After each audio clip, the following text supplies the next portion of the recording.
اندازہ نہیں ہوا. اس کا کیا مطلب؟ پیرانے پیر نے کہا آنکھ بند کر کے نبی کو دیکھا تو کیا کمال ہے، کھلی آنکھ رکھ دیکھ نبی جا رہے ہیں. یوں اشارہ کیا دیکھ نبی جا رہے. جتنا مجمع تھا سب کہتے اللہ کی قسم ہم نے نبی کو گزرتے ہوئے دیکھ لیا. یہ وہ ایمان ہوتا ہے کہ کھلی آنکھوں سے آج بھی نبی کا دیدار ہوتا. اللہ پیرامن والوں کو اچھا رکھے. اللہ نے ہمیں جو باجی عطا فرمائے اسی صفت کے ساتھ متصف کر کے عطا فرمائے. یہی کمال ہے میرے پیارے دوستو.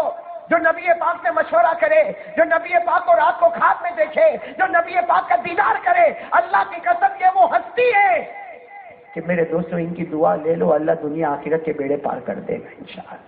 تو آپ پیرامن والے تو بہت خوش نصیب ہے. میرا تو جب بھی جانا ہوتا، نالائق آدمی ہوں پھر بھی حضرت کے پاس آتا ہوں. صرف اس لیے آتا ہوں کہ حضرت دعا دے دے، کام بن جائے، اللہ ہم سے ایک کام لے لے. چلو خیر اب بات ختم کرتا ہوں. مجھے وہ واقعہ سنانا ہے، سنا دوں؟ یعنی کون سا واقعہ سنانا ہے؟ Serious matter, important talk. اور میں بالکل اوپن ہوں. آپ کو اچھا لگے تو اچھا لگے، نہیں اچھا لگے تو نہیں اچھا لگے. میں جو بات کرنے جا رہا ہوں نا اس کو دونوں کان سے سننا، بلکہ دل کے کانوں سے بھی سننا اور فیصلہ کرنا کہ کتنے صحیح اور کتنے. اور میں بس 2 باتیں کر کے بات ختم کر دوں گا. آپ لوگ بھی تھکے نا آپ لوگ؟ ہاں میں تو آج میرے کو گھر جلدی جانا پڑے گا، اس لیے بیوی کو معلوم ہے کہ میں ہاسپٹل میں ایڈمٹ تھا. میرے کو فون پہ کیا بولی معلوم؟ بس یہ تمہارا بوٹل چڑھ جاوے نا، یہاں سب بیٹی بیٹے سب پریشان ہیں، تم سیدھے ادھر آ جاؤ. میں نے میری بیوی کو سمجھایا آج جلدی بیان کر کے آ جاؤں، اس لیے کہ اس کو بھی معلوم ہے کہ 2-2 3-3 گھنٹہ بیان کرتا ہوں. میں نے کہا جلدی بیان کر کے آ جاؤں. یہ لمبا بیان بھی بہت عجیب عادت ہے کالی صبح. صحیح نا مولانا وسیم صاحب؟ آپ لمبا بیان کرتے؟ آپ کو ابھی کر لو، شادی کے بعد مت کرنا. میں نے احمد آباد میں نکاح پڑھا ہے، اور نکاح کے بعد دلہا گلے لگتا ہے نا، وہ دلہا میرے گلے لگا. میں نے کہا اللہ بہت مبارک کرے، بہت مبارک کرے. پھر وہ سب کے گلے لگنے لگا اور زور زور سے ہنستا تھا. تو مولانا حبیب میرے بازو میں بیٹھے تھے، احمد آباد والے مولانا حبیب میرے کو بولتے دیکھو دیکھو کتنا ہنستا، کیا تم نے نکاح پڑھا دیے کہ اتنا ہنستا. میں نے مولوی حبیب کو کہا آج آخری دن ہے، ہنسنے دے، جتنا ہنستا مولوی وسیم ہنس لے. اس لیے کہ پوچھو ہم سب کو کیسے کیسے روتے ہیں. بیوی کا دکھ تو ایسا ہے کہ نہ بولا جاتا نہ سہا جاتا. آ جاؤں بھائی بات پہ آ جاؤں، آخری بات پہ آ جاؤں. ارے بولو نا، ہاں بولو نا. ایک عجیب واقعہ سنا رہا ہوں، بہت عجیب ہے، دل کو ہلا دینے والا، اور اس پر بات ختم کریں گے انشاءاللہ. ہاں تاریخ صبح ٹھیک ہے. معاملہ ایسا ہے، مدینے پاک میں عصر کی نماز ہو رہی ہے. ساتھ میں بولو گے تو بہت اچھا لگے گا. مدینے پاک میں آخری رکعت کا دوسرا سجدہ، اور پڑھانے والے کون؟ ہمارے آقا محمد رسول اللہ. اچھا میں بتا دوں، وہاں مسجد نبوی جو تھی نا، ہمارا کیسا دیکھو پیرامن کی مسجد میں آئے تو یہ دروازہ، یہاں کوئی دروازہ ہے نہیں. مسجد نبوی میں کیا تھا؟ یہاں بھی دروازہ اور یہاں بھی دروازہ. ہمارے نبی یہاں سے آتے تھے اور مصلی پہ کھڑے ہو جاتے تھے، اور پبلک کہاں سے آتی تھی؟ اب سنا، دروازہ کھلا ہے، ہمارے نبی عصر کی نماز پڑھا رہے ہیں، آخری رکعت ہے. اور آخری رکعت کا کون سا سجدہ؟ دوسرا سجدہ ہے. ہمارے نبی سجدے میں، آپ کو معلوم ہے نا سجدے میں سبحان ربی الاعلیٰ، سبحان ربی الاعلیٰ. وہ مدینہ مسجد نبوی، ہمارے نبی امام صحابہ اور نماز پڑھ رہے. وہ جو آگے والا دروازہ نا، اس میں سے 5 سال کے بچے اندر آئے. امام حسین، اور امام نبی کے نواز سے، بولو نبی کے عمر کتنی؟ اب وہ 5 سال کا بچہ کیا کرے؟ یوں آئے اور یوں دیکھا سب لوگ سجدے میں، نانا کو دیکھا، نانا بھی. اب وہ بچے کو کیا معلوم سجدہ کیا ہے؟ امام حسین کی عمر کتنی تھی؟ 4-5 سال. سیدھے ہمارے نبی کی کمر پہ بیٹھ گئے. ہمارے نبی سجدے میں کمر پہ بیٹھ گئے. اب سجدہ پورا ہونے والا، ہمارے نبی اللہ اکبر کہنے والے. بھائی امام کا سجدہ پورا ہوگا تو اللہ اکبر کہے گا. ہمارے نبی اللہ اکبر کہنے والے، اللہ کی طرف سے وحی آئی، میرے محبوب سر مت اٹھانا، سر مت اٹھانا، تم سجدے سے سر اٹھاؤ گے تو حسین گر جائیں گے، انہیں چوٹ لگے گی. بھائی اٹھاؤ گے تو حسین گر جائیں گے، انہیں چوٹ. اللہ کی طرف سے آواز آئی، میرا محبوب آج سجدہ لمبا ہو جائے گا مگر میرے حسین کو تکلیف نہیں ہونا چاہیے. اب ہمارے نبی سجدے میں سبحان ربی الاعلیٰ، سبحان ربی الاعلیٰ. اس لیے کہ جب یہ اٹھیں گے تب ہم اٹھیں گے. اب پورا مجمع سجدے میں. ارے پورا مجمع. ہاں ہم لوگ بھی جب امام صاحب لمبا رکو لمبا سجدہ کرے تو ہم کو پیٹ میں دکھتا ہے نا. اب یہاں ہمارے نبی، ان کو تو کوئی کچھ نہیں کہہ سکتا. لمبا سجدہ، حسین کمر پہ، پورا سب سجدے میں، بولو سب. ایک صحابی کا نام ملتا ہے حضرت ابو سعید خدری. بولو کیا نام؟ وہ بھی سجدے میں تھے. انہوں نے کیا سوچا معلوم؟ اتنا لمبا سجدہ، ایسا تو نہیں کہ سب اٹھ گئے میں اکیلا سجدے میں پڑا ہوں. ہوتا نا کبھی سجدے میں آنکھ لگ گئی ہوئے تو بھائی سب چلے گئے میں بیٹھا ہوں. تو انہوں نے کیا کیا معلوم؟ سجدے میں سے یوں دھیرے سے یوں سر اٹھایا. ہاں سجدے یوں دیکھا، امام کو دیکھا، ہمارے او حضرت حسین بیٹھے، واپس سجدے میں جوائنٹ ہو گئے، واپس جوائنٹ ہو گئے سجدہ.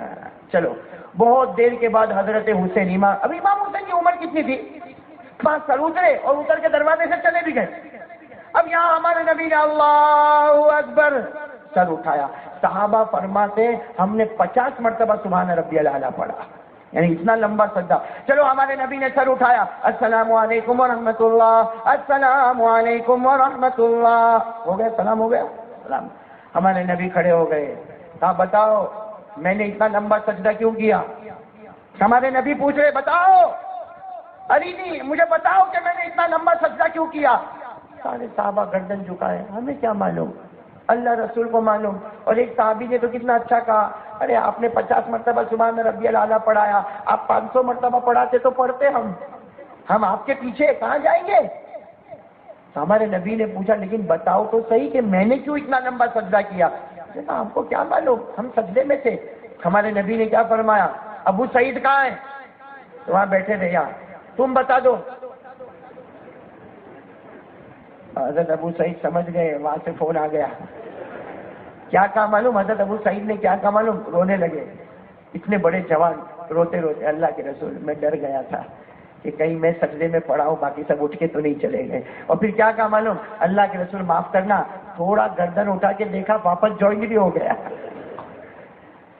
اللہ کے رسول مسکرائے جیسے ہم لوگ مسکراتے ہیں نا، دعا کرو اللہ یہ مسکرانے کے صدقے ہمیں مغفرت فرمائے. ہمارے نبی مسکرائے اور مسکرا کر جو جملے کہے وہ بس میں اسی کو اینڈ کرنا چاہتا ہوں اور آپ سے جواب لینا چاہتا ہوں. ہمارے نبی ممبر پر کھڑے ہو گئے. ساتھ میں بولو ہمارے نبی کہاں کھڑے ہو گئے؟ ہمارے آقا محمد رسول اللہ صلی اللہ علیہ وسلم ممبر پر کھڑے ہو گئے. اور کیا ایک ایک جملہ سننا کیا فرمایا. پہلا جملہ ہمارے آقا محمد رسول اللہ صلی اللہ علیہ وسلم نے پہلا جملہ، ایک ایک جملے پر آپ لوگ سبحان اللہ بولنا. اس لیے بلواتا ہوں، آپ سبحان اللہ بولو گے خدا جنت میں ایک ایک پودا لگاتا جائے گا انشاءاللہ. اس لیے کہ یہ ایک ایک جملے ایسے کڑک اور ایسے پیارے جملے ہیں. سننا ہمارے نبی ممبر پر بولو، ہمارے نبی کیا فرمایا. ہمارے آقا محمد رسول اللہ صلی اللہ علیہ وسلم نے سب سے پہلی بات ارشاد فرمائی، ممبر پر کھڑے ہو کر ارشاد فرمائی، میں سجدے میں تھا، میرے گردن پر میری کمر پر میرا حسین آ کر بیٹھ گیا. اللہ کی طرف سے آواز آئی، میرے محبوب آج سجدہ لمبا کر دینا مگر میرے حسین کو تکلیف مت دینا. بولو بولو سبحان اللہ. دوسرا جملہ ہمارے نبی نے وہی ممبر پر کھڑے ہو کر کہا، تمہیں کیا بتاؤں حسین تو جنت کا پھول ہے. بولو سبحان اللہ. کیا فرمایا؟ حسین تو جنت. پھر تیسری بات کیا فرمائی؟ ارے تمہیں کیا معلوم حسین، میرا حسین تو جنت کی خوشبو ہے. پھر کیا فرمایا؟ تمہیں کیا معلوم جب سارے جوان بن کے جنت میں جائیں گے اللہ جوانوں کا سردار میرے نواسے حسین کو بنانے والا ہے. پھر کیا فرمایا؟ میرا حسین میری کمر پر بیٹھا تھا. ہمارے نبی کی آنکھوں میں آنسو ہے، میرا حسین میری کمر پر بیٹھا تھا. پانچویں بات، تمہیں معلوم ہے میرا حسین کون ہے؟ میرا حسین وہ ہے اس کے بدن میں اگر غذا دوڑتی ہے تو خاتون جنت حضرت فاطمہ کی غذا دوڑتی ہے. نمبر 6 کیا فرمایا؟ میرا حسین وہ حسین ہے جس کے بدن میں لہو ہے تو شیر خدا حضرت علی کا لہو ہے. اور 7ویں بات تو ایسی عجیب فرمایا یہ میرا حسین، اس کے سر پر اگر پرورش کا ہاتھ ہے، تربیت کا ہاتھ ہے تو آقا محمد رسول اللہ. اور پھر کیا بتایا؟ ممبر سے اترے. بولو بولو ہمارے نبی ممبر سے ایک سیڑھی اترے اور کہا لوگوں قیامت تک میرا پیغام پہنچا دو. ہمارے نبی نے فرمایا میرے صحابہ قیامت تک میرا پیغام پہنچا دو. حسین میرا لگتے جگر ہے، میرے کلیجے کا ٹکڑا ہے. جو حسین سے محبت کرے گا قیامت تک وہ مومن ہوگا، جو حسین سے نفرت کرے گا وہ منافق ہوگا. بولو بولو جو حسین سے نفرت کرے گا وہ منافق. سمجھتے ہو کس کو بولتے؟ منافق اس کو بولتے ہیں جس کی زبان پہ کلمہ ہو، دل میں کلمہ نہیں ہو، اور موت کے وقت کافر سے بھی بدتر بن جاتا ہے. نہیں سمجھا آپ؟ ارے سمجھے جو میں ڈیفینیشن دے رہا ہوں منافق کی، سمجھ گئے نا؟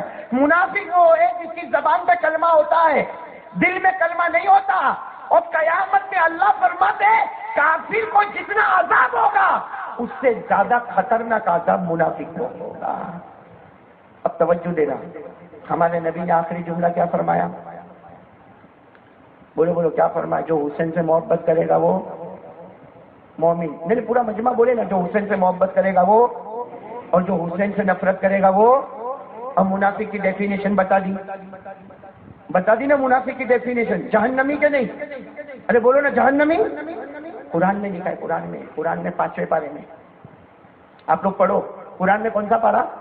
اس کی آخری رکوع، اس میں لکھا ان المنافقین فی الدرک الاسفل من النار ولن تجد لهم نصیرا. اللہ فرماتے منافقین سب سے بدتر. پھر پیرامن والوں، مجھے بات ختم کرنا ہے، ساتھ میں بولو جو حسین سے محبت کرے گا وہ، پورا مجمع بولے گا تو ہی بات بنے گی. جو حسین سے محبت کرے گا وہ، اور جو حسین سے نفرت کرے گا وہ، جو کافر سے بھی جہنمی، آخری درجے کا جہنمی. اب اللہ کو حاضر ناظر رکھ کر میرے پیرامن کے جوانوں، میرے ایک سوال کا جواب دے دو.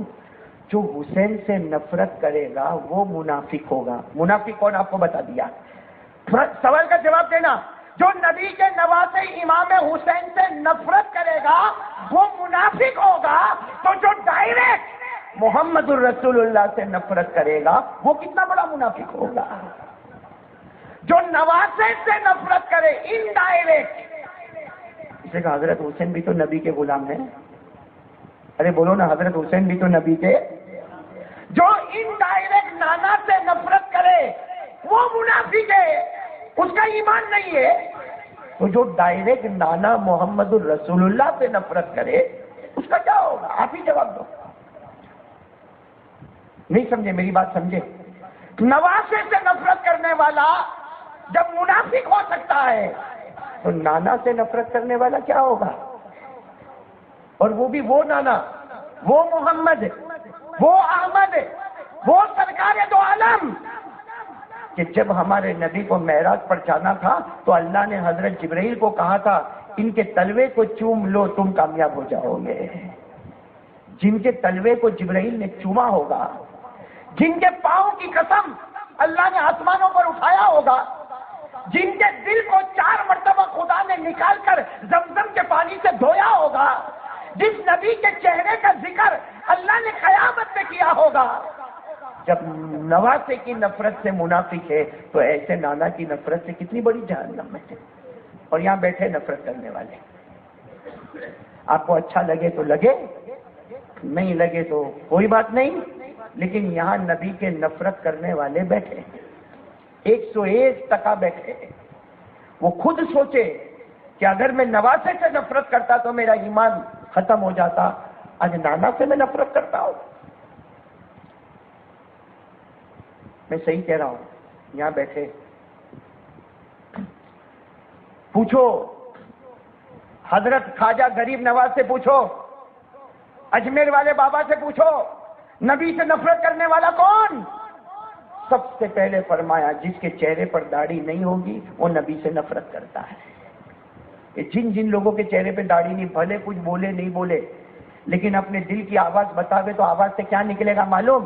بیوی سے محبت کرتا، پیرامن کی لڑکیوں سے محبت کرتا، یہودیوں سے محبت کرتا، عیسائیوں سے محبت کرتا. پوچھو یہ بے داڑھی والے جوانوں کو پوچھو، جواب یہ ملے گا پوری دنیا سے محبت کرتا. نہیں کرتا تو کملی والے سے محبت نہیں کرتا.